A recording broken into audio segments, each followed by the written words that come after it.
ফলে এই কেস থেকে অভিষেকের বাঁচার আর কোনো রাস্তা আমি দেখছি না। তাই ওকে একটু সুযোগ দেওয়া হচ্ছে, একটু হাওয়া বাতাস খেয়ে নিক। অনেকদিন তো জেলে গিয়ে থাকে, জেলের ভাত খেতে হবে, ডাল খেতে হবে টেলটেলে। তো একটু ঘুরে টুরে নিক, ফিরে এলে ওকে গ্রেফতার করা হবে। বড় মাছ ধরতে গেলে না একটু তাকে একটু খেলাতে হয়। যারা ওই মাছ টাছ ধরেন তারা জানেন বড় মাছ কিভাবে ধরতে হয়। কাকলি ঘোষ দস্তিদারই সব থেকে সুইচেবল, কারণ তখন মমতা বন্দ্যোপাধ্যায় এক্স হয়ে যাবেন। আমার মনে হয় সেটাও খুব দ্রুতই হয়ে যাবে, যে কেমন এই দলের কাঠামোটা হবে। কারণ একটা বর্তমানে তৃণমূলের লোকেরা, মানে তৃণমূলের বড় অংশ যেটা সিদ্ধান্ত নিচ্ছে, তাদের সিদ্ধান্তটা খুব একটা খারাপ নয়, তারা ভালো সিদ্ধান্তই নিচ্ছেন। জোর করে ক্ষমতা ধরে রেখে তো তিনি বেশি দিন ধরে রাখতেও পারবেন না, এবং সম্মানটাও তার হানি হচ্ছে।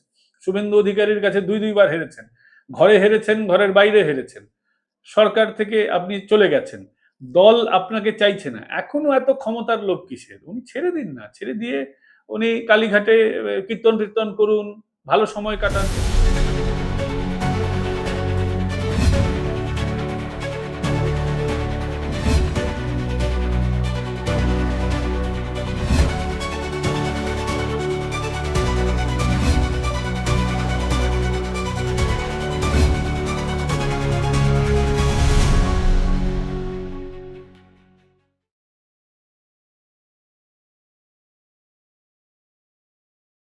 কিছুদিন আগে আমরা যে ছবি দেখলাম যে কালীঘাটের বৈঠকে বিধায়করা যাচ্ছেন না, একই ছবি ধরা পড়লো আজকে দিল্লিতে ইন্ডিয়া জোটের বৈঠক ছিল, সেখানেও 20 জন সাংসদ অনুপস্থিত ছিলেন। কিভাবে দেখছেন বিষয়টা?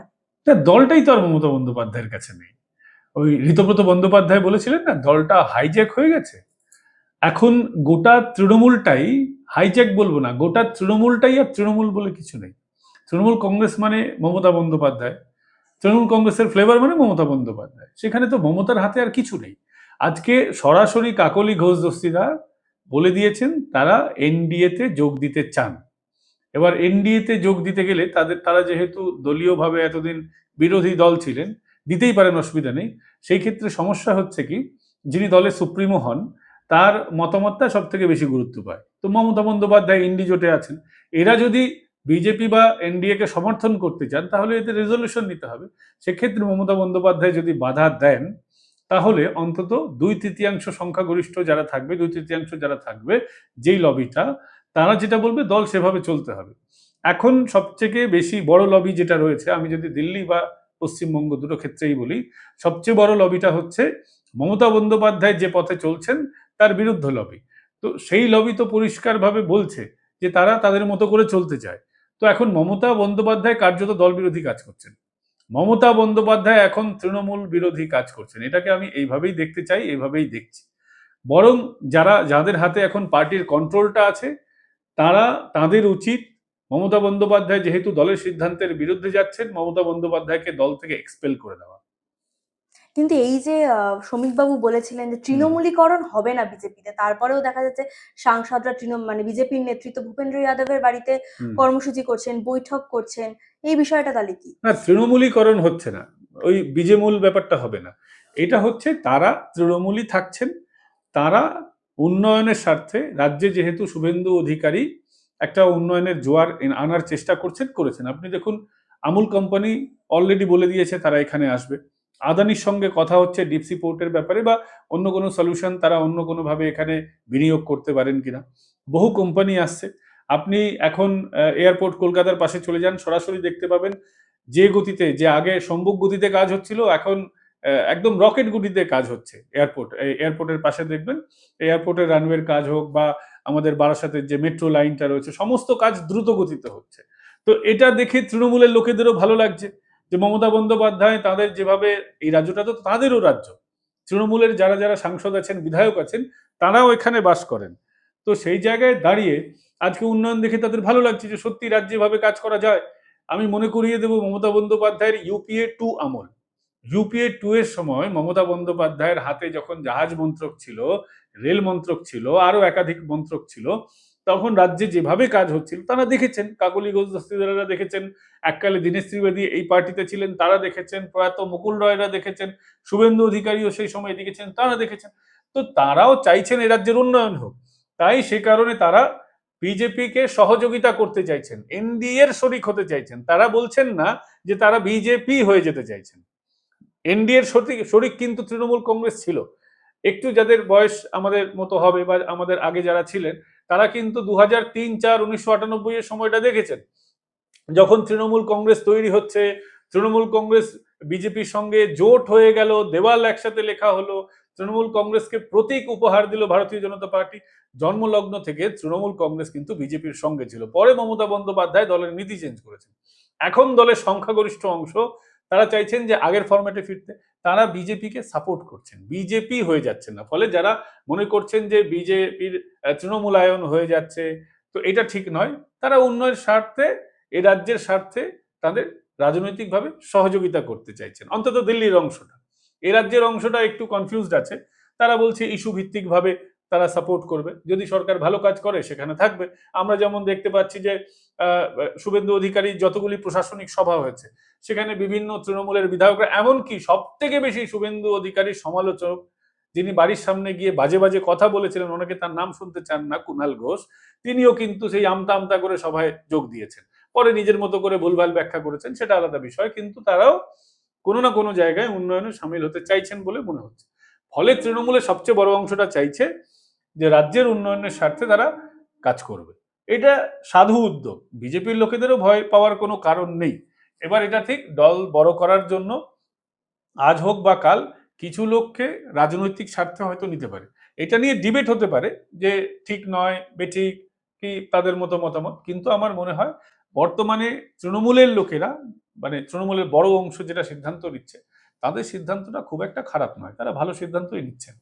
এই যে তৃণমূলের ভরাডুবির পর একের পর এক ইস্তফা দিয়ে চলেছেন, আজও সাংসদ সুখেন্দু শেখর রায় তিনি ইস্তফা দিয়েছেন, এবার যে জানাচ্ছেন যে প্রশাসনিক দুর্নীতি, এমনকি আরজিকর কাণ্ডের কথাও তিনি বলেছেন সেই ইস্তফা পত্রে। তাহলে এই এতদিন তাদের এই প্রশাসনিক দুর্নীতির কথা বা আরজিকর কাণ্ডের কথা মনে হয়নি? না, সুখেন্দু শেখর রায়ের বিষয়ে আমি বলবো, আমি তার রাজনৈতিক মতাদর্শের বিরোধী হয়েও বলছি। সুখেন্দু শেখর রায় কিন্তু সেই আমলে ফেসবুকে লিখেছিলেন। আমি জানি না সেগুলো তিনি যদি ডিলিট না করে দিয়ে থাকেন, তাহলে কিন্তু সেটা দেখা যাবে, এখনো তার ফেসবুক ওয়ালে বা টুইটারে থাকার কথা।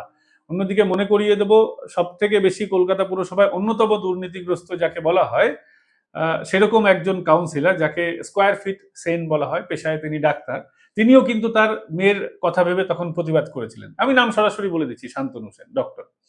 তো তিনিও তার মেয়ে, তার সঙ্গে অন্যায় অবিচার হয়েছিল, তিনিও সেটা প্রতিবাদ করেছিলেন। হতে পারে হয়তো তিনি মেয়ের কথা ভেবে প্রতিবাদ করেছিলেন, যেহেতু তিনিও একজন মেয়ের বাবা। কিন্তু কয়েকজন সেই সময় প্রতিবাদ করেছিলেন, তারা কেউ ধোয়া তুলসী পাতা, আমি কথা বলছি না। তারাও হয়তো কোনো না কোনোভাবে দুর্নীতির সঙ্গে শরিক ছিলেন বা অংশীদার ছিলেন। কিন্তু স্পেসিফিক ভাবে কোনো না কোনো সময় দলে মমতা বন্দ্যোপাধ্যায় যেভাবে অরাজকতাকে প্রমোট করেছেন, যেভাবে হিন্দুত্বের বিরোধিতা করেছেন, বা যেভাবে ভাইপোকে এগিয়ে নিয়ে এসছেন, অন্য কারো কথা ভাবেননি, সবাইকে চাকর বাকর মনে করেছেন, অনেকেই কিন্তু প্রতিবাদ সেই সময় করেছিলেন। কাকলি ঘোষ দস্তিদারও কখনো কখনো প্রতিবাদ করেছিলেন। কিন্তু হয়তো পারে অন্যান্য বিষয়ে তারা প্রতিবাদ করেননি। কিন্তু আমি বলবো যে এরা সবাই যে কখনো প্রতিবাদ করেননি এমন নয়। আরো অনেকে, জহর সরকারের কথা আপনাকে মনে করিয়ে দেবো, যিনি প্রতিবাদ করেছিলেন, তো অনেকেই প্রতিবাদ করেছেন। এবার হতে পারে কোনো কোনো ক্ষেত্রে তারা প্রতিবাদ করেননি, মানুষের খারাপ লেগেছে, কিন্তু অনেকেই কিন্তু প্রতিবাদ করেছে মমতা বন্দ্যোপাধ্যায়ের এই স্বৈরাচারী যে স্বভাব রয়েছে তার। মানে এই যে তৃণমূলের ভাঙন, এর পিছনে কি কি ফ্যাক্টর কাজ করলো বলে আপনার মনে হয়? সব থেকে বেশি মায়ের থেকে পিসির যে দরদটা বেশি হয়ে গেছে, ওটা সব থেকে বেশি কাজ করেছে। সবার কিন্তু সব থেকে বেশি ক্ষোভ হচ্ছে অভিষেক বন্দ্যোপাধ্যায়ের প্রতি। অভিষেক বন্দ্যোপাধ্যায় যেভাবে দল চালিয়েছেন, একটা কর্পোরেট সংস্থার মনে করে, শুধুমাত্র লাভ আর লোকসানের উপরে ভিত্তি করে অভিষেক বন্দ্যোপাধ্যায় আইপ্যাককে ব্যবহার করেছেন। কে টিকিট পাবে সেখানে 3-4 জনকে দাবিদার বানিয়ে যে সব থেকে বেশি বুলি লাগাতে পেরেছে, যেভাবে আইপিএল এ ক্রিকেটারদের নিলামি হয় সেভাবে কেউ 1 কোটি, কেউ 2 কোটি, যদি কেউ 3 কোটি দিতে পারে তাকে টিকিট দেওয়া হয়েছে। এবং এই ব্যবস্থাটা উনি দলের যে বিভিন্ন পদের ক্ষেত্রেও তিনি করেছিলেন। দলের পদ, এমনকি দলের যে পদের কোনো ভ্যালু নেই, বিভিন্ন সেল মোর্চা, যেমন বিজেপিতে মোর্চা হয় তাদের সেল হয়, বিভিন্ন এই ধরনের শাখা সংগঠনের ক্ষেত্রেও পদ বিক্রি হয়েছে, আইপ্যাককে পয়সা দিয়ে এটা হয়েছে।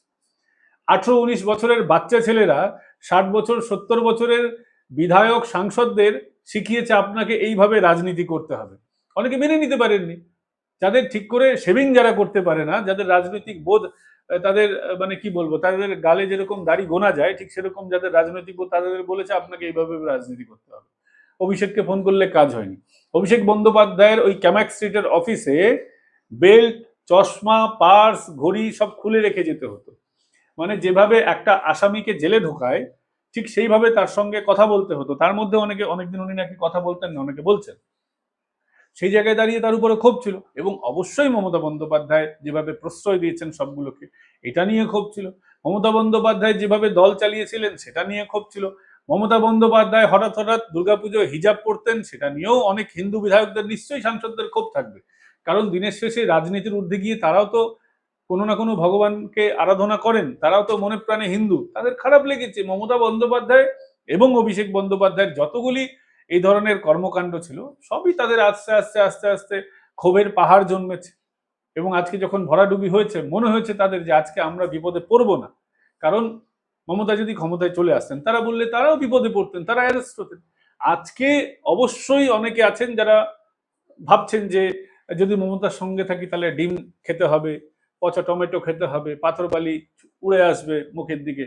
তো সেটা একটা অবশ্যই কারণ। এবং মমতা বন্দ্যোপাধ্যায় যেভাবে দলটা চালিয়েছেন সব মিলিয়ে মিশিয়ে তার রাজনৈতিক সিদ্ধান্ত এবং তার কর্মকাণ্ডের বিরোধিতা হিসেবেই এরা সবাই এখন দলের বলবো দল বলবো না, কারণ দল তো এরাই, মমতা বন্দ্যোপাধ্যায়ের সিদ্ধান্তের বিরুদ্ধে তারা গেছেন। এই যে আপনি অভিষেক বন্দ্যোপাধ্যায়ের কথা বলছেন, ওনার নামে একাধিক অভিযোগ রয়েছে। আজকেও সিআইডি তলব করেছিল, কিন্তু তিনি জাননি, তিনি দিল্লিতে রয়েছেন। মানে সাধারণ মানুষের মনে প্রশ্ন জাগছে যে অভিষেক মানে বাকি দুর্নীতিগ্রস্ত নেতারা পুলিশ প্রশাসনের জালে এলেও অভিষেক বন্দ্যোপাধ্যায় কেন বারবার সেখান থেকে বেরিয়ে যাচ্ছেন? বড় মাছ ধরতে গেলে না তাকে একটু খেলাতে হয়। যারা ওই মাছ টাছ ধরেন তারা জানেন বড় মাছ কিভাবে ধরতে হয়।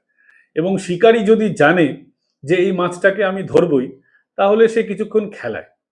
তো অভিষেক বন্দ্যোপাধ্যায় বিভিন্ন দুর্নীতির অভিযোগে অভিযুক্ত। বিশেষ করে আমি মনে করিয়ে দেবো শিক্ষা দুর্নীতি মামলায়, যেখানে পুঙ্খানুপুঙ্খ বিবরণ আছে কিভাবে তিনি টাকা চেয়েছেন, কার মাধ্যমে চেয়েছেন, কিভাবে টাকা নিয়েছেন, কত টাকা নিয়েছেন। এক, এবং এই দুর্নীতির তদন্ত করতে গিয়ে আরো জানা গেল মিউনিসিপ্যাল স্ক্যাম, যেটাতে সুজিত বসু গ্রেপ্তার হয়েছেন, যেটাতে রথীন ঘোষ গ্রেপ্তার হবেন হবেন করছেন। এছাড়াও আপনাকে মনে করিয়ে দেবো কয়লা কাণ্ড, সেখান থেকে উনি সরাসরি টাকা তুলতেন বলে অভিযোগ আছে। বালি যে চুরি হচ্ছে সেখানে পুরো প্রশাসনটাকে উনি কাজে লাগিয়ে দিয়েছিলেন। আজকে পশ্চিমবঙ্গে সব থেকে বেশি বালি পাওয়া যায়, তার থেকেও সব থেকে বেশি বালির দাম এখানে। এমনকি বিহার এবং পার্শ্ববর্তী রাজ্যগুলো থেকে, বিশেষ করে উড়িষ্যা থেকে, যেখানে বালি তুলনামূলকভাবে কম হয়, কিন্তু তারাও এখন পশ্চিমবঙ্গে অবৈধভাবে বিক্রি করতে যায় এই মুনাফার লোভে। তো এই সমস্ত জিনিস যিনি তৈরি করেছেন এবং সব থেকে বেশি টেন্ডার থেকে যিনি টাকা তুলেছেন, প্রত্যেক ডিপার্টমেন্টে আইপ্যাকের লোকেদের বসিয়ে রাখা হতো ডেটা এন্ট্রি অপারেটর হিসেবে। শুধুমাত্র তারা নজরদারি করবে কোন টেন্ডার কার কাছে যাচ্ছে, সেখান থেকে কত টাকা কাটমানি হতে পারে। এই ধরনের রাজনীতি যিনি করেছেন সেটা যদি আমি জানতে পারি, তাহলে শুভেন্দু অধিকারী তার থেকে অনেক বেশি জানেন। আমরা তো তার মাধ্যমেই জানতে পারি, তার সিদ্ধান্ত বা তিনি যখন বলেন তখন থেকে আমরা জানতে পারি। তো তিনি জানেন যে অভিষেককে কি কি কি কি অপরাধ অভিষেক করেছেন এবং কি কি অপরাধের শাস্তি হওয়া উচিত। তো অভিষেকের একটু বড় মাপের অপরাধী, তো উনি নিশ্চয়ই শাস্তি পাবেন। এবং আমার মনে হয় অভিষেক এই যে দিল্লি ছুটে গিয়েছেন, এটা একমাত্র গিয়েছেন কারণ তিনি হাইকোর্ট থেকে কোনো সুরক্ষা কবচ পাননি। তা এখন তিনি সুপ্রিম কোর্টে যাবেন, এবং যেহেতু হাইকোর্ট এটাকে ক্যান্সেল করে দিয়েছে, সুপ্রিম কোর্ট আমার মনে হয় না যে সুপ্রিম কোর্ট এতে তাকে কোনো রক্ষা কবচ দেবে বলে। এবার সুপ্রিম কোর্ট যদি কোনো রক্ষা কবচ তাকে না দেয়, তাহলে তাকে ধরাটা খুব সহজ হয়ে যাবে। কারণ তাকে তখন ধরলে আর তার বেল কোনোভাবে 1-2 বছর 3 বছরের মধ্যে হবে না। সেই কারণেই তাকে ছেড়ে রাখা হয়েছে, তিনি তার মতো করে চেষ্টা করে নিন। কারণ এই ক্ষেত্রে অভিযোগকারী হচ্ছে তৃণমূল কংগ্রেস, 2জন বিধায়ক সাক্ষী দিয়েছেন, 3জন তৃণমূলের বিধায়ক, একজন হাওড়া মধ্যে, একজন মহেশতলার, আর একজন সম্ভবত দক্ষিণ 24 পরগনার বারুইপুরের হবেন। তো সাক্ষী তৃণমূল কংগ্রেস, অভিযোগকারী তৃণমূল কংগ্রেস, অপরাধীও তৃণমূল কংগ্রেসের। ফলে এই কেস থেকে অভিষেকের বাঁচার আর কোনো রাস্তা আমি দেখছি না। তাই ওকে একটু সুযোগ দেওয়া হচ্ছে, একটু হাওয়া বাতাস খেয়ে নিক। অনেকদিন তো জেলে গিয়ে থাকে, জেলের ভাত খেতে হবে, ডাল খেতে হবে টেলে, তো একটু ঘুরে টেরে নিক, ফিরে এলে ওকে গ্রেফতার করা হবে। আর সূত্র মারফত যেটা জানা যাচ্ছে যে কেজরিওয়াল তিনি আবগারি মামলায় জেলে ছিলেন বেশ কিছুদিন। মানে অভিষেকও সেই আবগারি মামলার দুর্নীতিতে যুক্ত। মানে আবগারির নীতি পর্যন্ত তিনি বদলে দিয়েছিলেন, বদলে দিয়ে কয়েকশো কোটি টাকার দুর্নীতি করেছেন তিনি। দেখুন, আবগারি কেস যেটা বলছেন, এটা আমার মনে পড়ছে এর মধ্যে তো তাহলে তো মমতা বন্দ্যোপাধ্যায় যুক্ত হওয়া উচিত। কারণ মমতা বন্দ্যোপাধ্যায় তো হচ্ছেন রাজ্যের সর্বাধিনায়িকা ছিলেন, তিনি তো মুখ্যমন্ত্রী ছিলেন, আবগারি দপ্তর তিনিও কন্ট্রোল করতেন। হয়তো অভিষেকের নির্দেশে হয়েছে, অভিষেকের অঙ্গুলি হেলনে হয়েছে, কিন্তু আপনাকে মনে করিয়ে দেবো মমতা বন্দ্যোপাধ্যায় বিশেষ করে করোনার আশেপাশে আপনি যেটা বলছেন আমার মনে পড়ে গেল যে রাজ্যের যতগুলি ছোট রাস্তা ছিল, ছোট রাস্তার পাশে নতুন নতুন করে মদের দোকান হয়েছিল সেই সময়। বিশেষ করে ন্যাশনাল হাইওয়ের পাশে আমার মনে পড়ছে কেন্দ্র সরকার বলেছিল ন্যাশনাল হাইওয়ের পাশে মদের দোকান কমাতে হবে, বন্ধ করতে হবে। তার উদ্দেশ্য ছিল এই সমস্ত ড্রাইভাররা যারা গাড়ি টাড়ি নিয়ে যান দূরপাল্লার, তারা মদ্যপান করেন, অ্যাক্সিডেন্ট বেশি হচ্ছিল। তখন কেন্দ্র সরকার নির্দেশিকা জারি করেছিল, ন্যাশনাল হাইওয়েকে খাতায় কলমে তারা স্টেট হাইওয়ে এবং লোকাল রাস্তা বানিয়ে ফেলেছিলেন। এইগুলো তো মমতা বন্দ্যোপাধ্যায়ের নির্দেশ ছাড়া হতে পারে না, বা মমতা বন্দ্যোপাধ্যায় জানতেন না। যদি অভিষেক বন্দ্যোপাধ্যায়ের নির্দেশে হয়, তিনি যদি এতে অভিযুক্ত হন বা দোষী হন, তাহলে সব থেকে বেশি মমতা বন্দ্যোপাধ্যায়। কারণ রাজস্ব আসতো পশ্চিমবঙ্গের শুধুমাত্র মদ এবং পেট্রোল থেকে, এবং জিএসটির অল্প কিছু টাকা থেকে। তো মমতা বন্দ্যোপাধ্যায় সবকিছু জেনেছেন, প্রশ্রয় দিয়েছেন, তাঁর সই সাবুত ছিল। এই কেসে তো তাঁকেও ট্যাগ করা উচিত। মমতা বন্দ্যোপাধ্যায়ের বিরুদ্ধে তো শুধু এই মানে আপনি যেটা বললেন হুম আবগারি মামলা এমনটা নয়, ওনার বিরুদ্ধে এফআইআরও হয়েছে দেশদ্রোহিতার জন্য, হুম দেশদ্রোহীমূলক কথাবার্তা তিনি বলেছেন। মমতা বন্দ্যোপাধ্যায়কেও তো এখনো পর্যন্ত সিআইডি বলুন, ইডি বলুন, কেউই তলব করেনি কোনো মামলাতেই। করবে, নিশ্চয়ই করবে। একটা এফআইআর দেখুন, এই এই যে এফআইআর এর কথা আপনি বলছেন, সেটা মাল্টিপল জায়গায় হয়েছে, বিভিন্ন জায়গায় হয়েছে।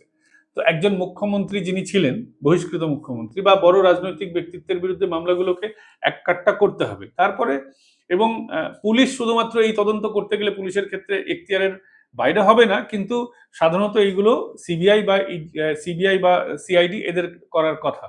তো যদি সিআইডির কাছে কেস ট্রান্সফার হয়, আমার মনে হয় নিশ্চয়ই হবে। বা হয়তো এটা যেহেতু দেশের বিরুদ্ধে বলা হয়েছে, তাহলে আমার মনে হয় স্বরাষ্ট্রমন্ত্রীর দিক থেকে কোনো নির্দেশ আসার হয়তো অপেক্ষা করছে কোনো এজেন্সি, সেখানে ক্লিয়ারেন্স এসে গেলে। কারণ মামলাটা তো আপনাকে যদি তদন্তকারী সংস্থার দিক থেকে আমি ভাবি, তাহলে একজনকে অভিযুক্ত করতে গেলে তো মামলা সাজাতে হয়। অভিযোগে তো কয়েকটা কথা লেখা আছে, কিন্তু আপনাকে দেখতে হবে যে সেখানে মমতা বন্দ্যোপাধ্যায় কোথাও ওসমান হাদির নাম নেননি, উনিও পোড় খাওয়া রাজনীতিবিদ। তো কিভাবে চার্জ ফ্রেম করতে হবে সেই একটা পরিকল্পনা নিশ্চয়ই হয়ে গেলে অবশ্যই হবে, এবং এটাতে তো আমি বলবো অবশ্যই হওয়া উচিত। কারণ ওসমান হাদিকে যারা মেরেছিল, ওসমান হাদির ভাই বলেছিল, তার পরিবারের সদস্যরা বলেছিলেন যে তার ভাইকে মেরেছে বা তার পরিবারের সদস্যকে মেরেছে আইএসআই এবং ইউনূস সরকার। এবং যারা পালিয়ে গেছিল তারা পালিয়ে ভারতে এসেছিল। ভারত সরকার তার কর্তব্য হিসেবে তাদের ধরে উল্টে বাংলাদেশ সরকারের হাতে বা তৎকালীন প্রশাসনের হাতে তুলে দিয়েছিল। ভারত সরকার নিজের দায়িত্ব পালন করেছিল। ভারত সরকার চাইলে তাদেরকে রেখে দিতে পারতো, ইন্টারোগেট করতে পারতো, নিজের মতো করে ইয়ে করতে পারতো, বা কিংবা একটা এজেন্ডা করতে পারতো নিজের সুবিধার্থে। ভারত সরকার কিন্তু সেটা করেনি কোনোভাবে।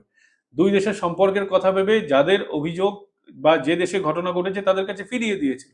অথচ মমতা বন্দ্যোপাধ্যায় উল্টো রাজনীতি খেলে বলছেন নাকি ভারত সরকারের তরফ থেকেই এই ঘটনাটা ঘটানো হয়েছিল। তো অবশ্যই আমি মনে করি এটা দেশদ্রোহিতার সমতুল্য, এবং অবশ্যই এতে তদন্ত হওয়া উচিত, একটা হাই লেভেল তদন্ত হওয়া উচিত। এবং আমার মনে হয় না রাজ্যের সিআইডি এক্ষেত্রে পারফেক্ট, কারণ এটা গোটা দেশের যেহেতু ব্যাপার, এটা সিবিআই বা এনআইএ এর জন্য একটা পারফেক্ট এজেন্সি হবে, বিশেষ করে এনআইএ। তো তারা যখন চার্জ ফ্রেম করতে পারবেন বা কিভাবে চার্জ ফ্রেম করা উচিত তারা যখন বুঝে যাবেন, রাজনৈতিক ক্লিয়ারেন্সেরও অনেক ক্ষেত্রে এসবের ক্ষেত্রে দরকার হয়, সেটা যখন হয়ে যাবে নিশ্চয়ই হবে। এবং আমি এর সঙ্গে জুড়ে দেবো যে মমতা বন্দ্যোপাধ্যায় 2011 সালে হিলারি ক্লিন্টনের সঙ্গে দেখা করেছিলেন। এবারও আমরা দেখেছি যে আরেকজন আমেরিকার রাজনীতিবিদ এসে দেখা করেছেন। তো এই বারংবার আমেরিকার লোকেদের হঠাৎ করে মমতা বন্দ্যোপাধ্যায়ের প্রতি এত প্রীতি হয় কেন, সেটারও তদন্ত হওয়া উচিত। যে কি কারণে, শুধুমাত্র কি রাজনৈতিক ভাব ভালোবাসা, নাকি এখানে কোনো ফান্ডিং এর ব্যাপার আছে? কারণ গৌতম দেব রাজনৈতিকভাবে আমাদের বিরোধী হলেও তিনি একটা কথা বলেছিলেন আজ থেকে বহু বছর আগে, সালটা আমার মনে নেই, তবে বাম জমানার কথা বলছি, যে এখানে ডিপ স্টেটের খেলা ছিল। আমেরিকা ফান্ড করেছিল তৃণমূল কংগ্রেসকে বামপন্থীদের হটানোর জন্য। আমেরিকা বরাবরই বামপন্থার শত্রু, এটা আমরা জানি।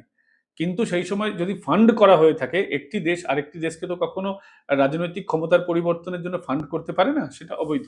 এবং এটাও মনে করিয়ে দেবো যে ডোনাল্ড ট্রাম্প বলেছিলেন যে ভারতকে ইউএস এইডের যে টাকা, সেটা ভারতকে দেওয়া হয় এখানে পলিটিক্যাল ডিস্টেবিলাইজেশনের জন্য, বিভিন্ন আন্দোলন হয়। এবং অমিত শাহজিও গত বছর একটা নির্ণয় নিয়েছিলেন যে বিগত 15 বছরে বিদেশি টাকাগুলো কোন কোন কাজে ব্যবহার হয়েছে বা কোন কোন আন্দোলনের গতি প্রকৃতি কেমন ছিল দেশ বিরোধী আন্দোলনগুলোর, সেগুলো তদন্ত হবে।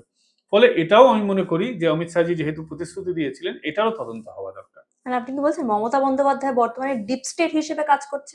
আমাদের সন্দেহ হচ্ছে, করছেন কি করছেন না সেটা তো তদন্ত করলে বোঝা যাবে, কিন্তু আহ, এক একটা গতিবিধি তো অনেক সময় সন্দেহজনক হয়।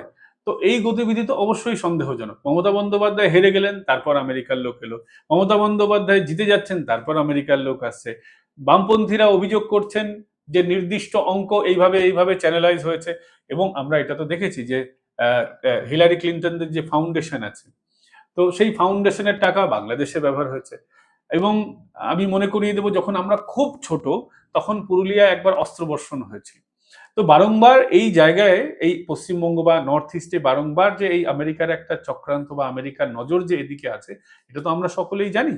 এবং বাংলাদেশে যেভাবে সত্তা পরিবর্তন হয়েছে, সেখানেও বাংলাদেশের মধ্যে যেভাবে আমেরিকা যেভাবে ফান্ড করেছিল, টাকা পয়সা দিয়েছিল, অস্ত্র সরবরাহ করেছিল, পরবর্তীকালে আমেরিকা সরাসরি বাংলাদেশে এসে তাদের একটা দ্বীপের উপরে বসে পড়েছে।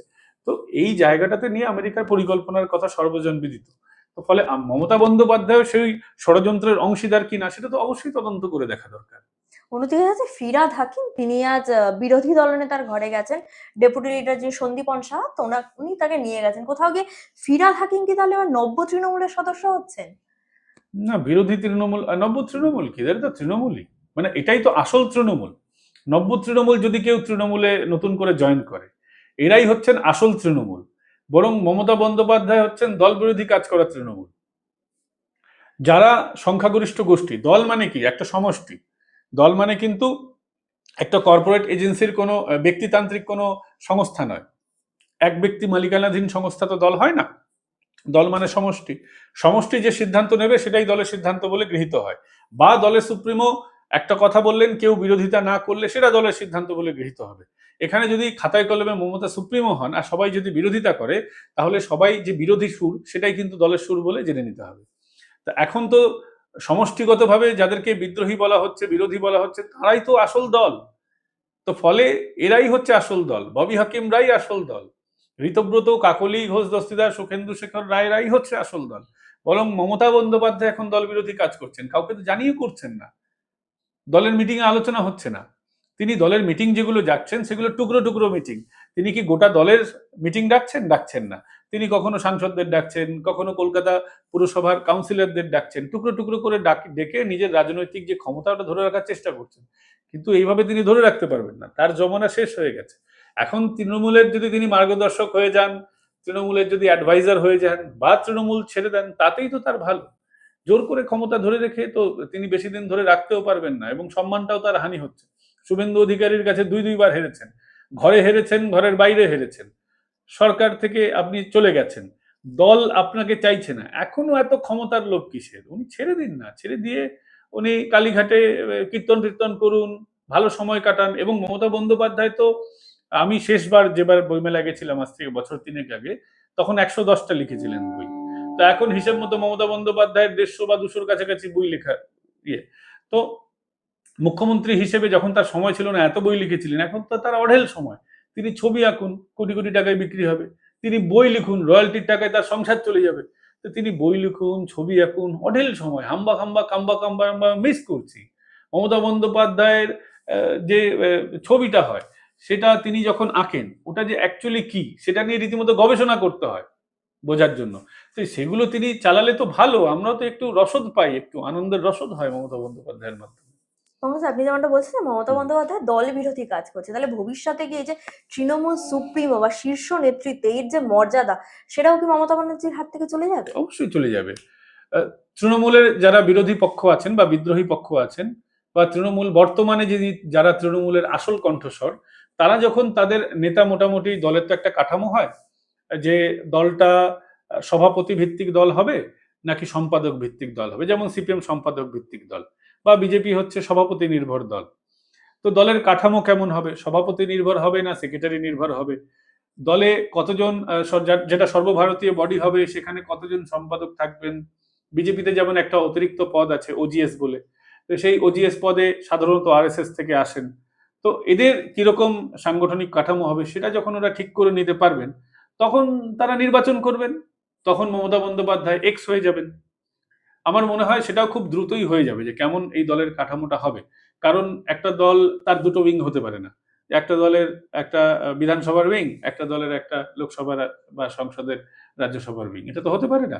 একটা দল মানে সমষ্টিগত। এরা যখন এই যে বিদ্রোহের যে দুটো দিক রয়েছে, একটা আঞ্চলিক আর একটা সর্বভারতীয় বিদ্রোহ, তো এই সর্বভারতীয় বিদ্রোহ আর আঞ্চলিক বিদ্রোহ যখন মিলেমিশে একাকার হয়ে যাবে, এরা যখন একটা কাঠামো তৈরি করে নিতে পারবেন, তখন আমার মনে হয় মমতা বন্দ্যোপাধ্যায় এক্স সুপ্রিমো হয়ে যাবেন।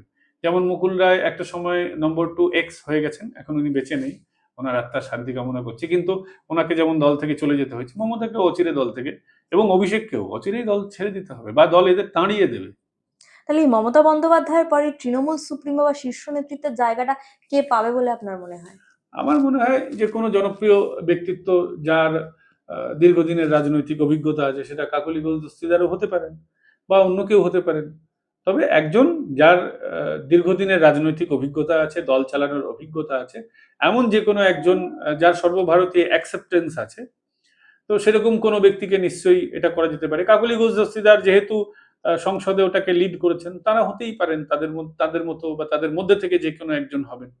এক্ষেত্রে আমি দেখতে পাচ্ছি কাকলি ঘোষ দস্তিদারই সব থেকে সুইটেবল, কারণ তার রাজনৈতিক দীর্ঘদিনের অভিজ্ঞতা, মানে মমতা বন্দ্যোপাধ্যায় এবং কাকলি ঘোষ দস্তিদার অল্প বয়সের হেরফের, এবং একই সময় থেকে তারা দুজনের রাজনীতি করছেন।